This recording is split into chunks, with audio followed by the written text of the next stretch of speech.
Hewan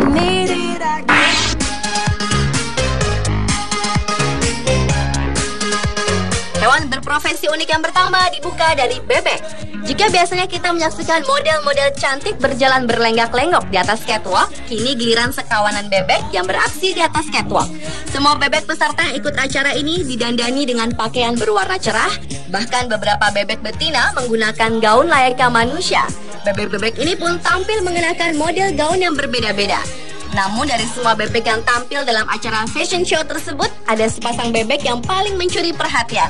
Sepasang bebek ini mengenakan gaun pengantin. Sang bebek jantan mengenakan jas hitam yang dilengkapi dengan dasi kupu-kupu, sedangkan sang bebek betina menggunakan gaun pengantin putih yang dilengkapi dengan hiasan di kepala, sehingga pasangan bebek ini terlihat seperti pengantin sungguhan. Acara bertema Duck Fashion Show ini adalah acara tahunan yang selalu digelar di seluruh bagian negara Australia.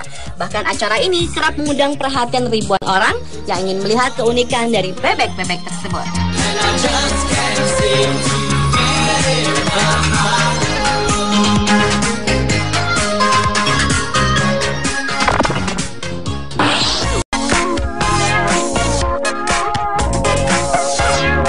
Menjadi seorang pelukis sandal ternyata tidak hanya dilakukan oleh manusia saja. Di Thailand, beberapa ekor gajah ternyata memiliki profesi yang unik, yaitu sebagai pelukis. Lukisan-lukisan yang ditorehkan gajah-gajah ini ternyata tak kalah dengan lukisan hasil karya manusia. Gajah-gajah ini dilatih menggambar oleh seorang pelatih khusus dan mengajarkan bagaimana gajah-gajah ini dapat memegang kuas dengan belalainya. Sang gajah pun juga dilatih bagaimana ia mengembalikan kuas ke pelatihnya untuk menukar warna cat yang ia kehendaki. Yang cukup membuat orang berdecak kagum adalah selain dapat melukis secara abstrak, gajah-gajah pintar ini juga dapat menggambar secara naturalis. Dan yang lebih hebatnya lagi, beberapa lukisan para gajah ini telah dipamerkan di beberapa negara dan lukisannya pun dijual hingga ratusan dolar Amerika. You play with words, you play with love. You can twist it around.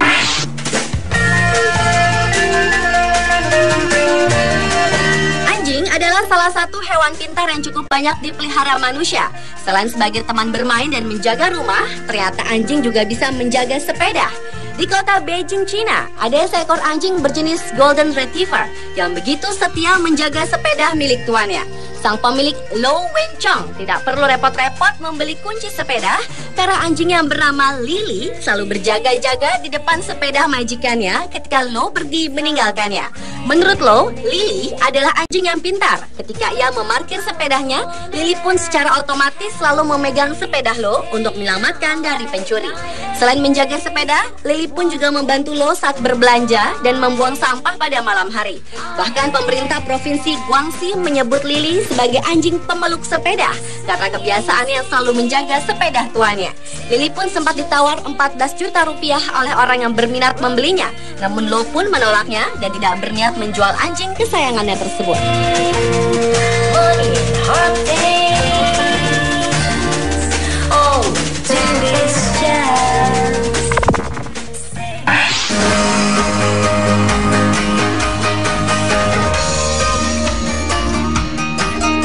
Jika selama ini kita mengetahui bahwa anjing adalah hewan yang mampu mendeteksi bom, ternyata ada hewan lain yang memiliki kemampuan yang sama, yaitu tikus Afrika.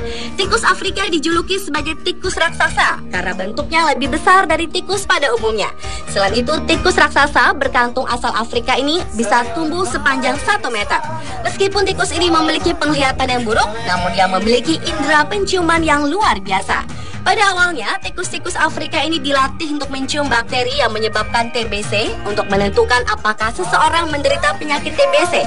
Namun kini, tikus-tikus tersebut dilatih untuk bisa mencium bom ataupun ranjau darat. Selain sebagai pendeteksi bom, tikus-tikus ini bisa digunakan sebagai agen administrasi keamanan transportasi untuk menyaring kargo di bandara. Salah satu kelebihan dari tikus Afrika ini adalah ia bisa bekerja sama dengan siapapun yang telah berlatih lama dengannya. Sedangkan anjing biasanya bekerja dengan satu pelatih khusus saja. Namun salah satu kelemahan dari tikus ini adalah sulitnya menemukan sesuatu untuk memotivasi agar hewan ini mau mencari benda yang harus dicari.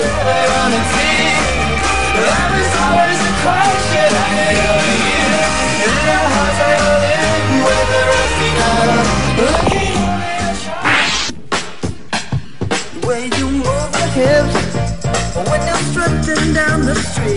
Dalam sebuah persidangan di Amerika Serikat, pada umumnya pihak pengadilan akan menunjuk para juri yang dipilih dari masyarakat umum untuk memutuskan hasil persidangan. Namun bagaimana jadinya jika juri tersebut adalah seekor kucing? Hal inilah yang dialami oleh Anna Esposito saat mengetahui bahwa hewan kesayangannya tersebut telah ditunjuk oleh pengadilan untuk menjadi juri. Kejadian ini bermula ketika Anna mendaftarkan kucing yang bernama Tabby Sal dalam formulir sensus, karena Anna menganggap Sal sudah menjadi bagian dari keluarga mereka. Dan disinilah permasalahan dimulai. Pihak pengadilan Suffolk di Boston, Amerika Serikat menunjuk Sal untuk menjadi juri. Mengetahui kucing kesayangannya menjadi juri, Anna pun memberitahukan pihak pengadilan bahwa kucingnya tidak mengerti bahasa Inggris dan hewan peliharaannya tersebut merupakan kucing domestik betina berbulu pendek. Namun komisaris juri tetap memaksa Sal untuk tetap menghadiri sidang dengan alasan bahwa menjadi juri di pengadilan tidak diharuskan dapat berbicara bahasa Inggris. Come on, darling, don't be scared. It's as natural as the birds and the bees.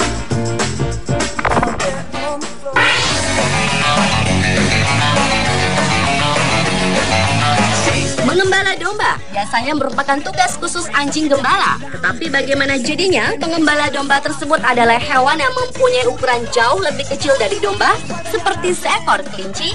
Hal inilah yang dibuktikan oleh seekor kelinci bernama Champis. Kelinci mungil ini membuktikan kepiawaiannya dalam mengembala domba, dan ternyata domba-domba tersebut begitu patuh dengan setiap perintah Champis. Setiap harinya kelinci kecil ini mengembala domba-domba tersebut yang berada di peternakan dekat Karl, Swedia. Tidak ada rasa takut yang ditunjukkan Champis. Bahkan dengan tubuh mungilnya, kelinci ini begitu lincah mengembala domba-domba tersebut.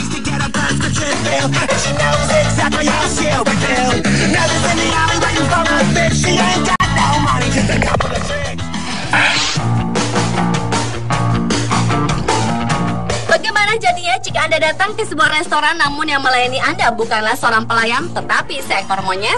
Aktivitas inilah yang terdapat pada sebuah restoran bernama Kayabukiya Tavern yang berada di kota Tokyo, Jepang.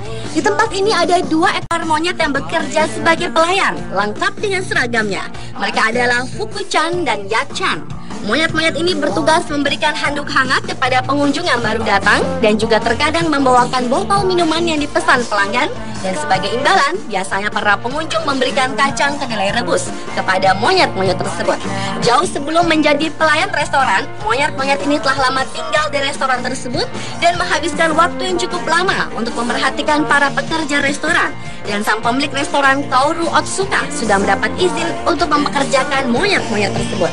Berdasarkan Badan Perlindungan Hewan, setiap monyet memiliki batas waktu kerja, maksimum selama 2 jam per hari. Mereka juga dilarang menyajikan makanan.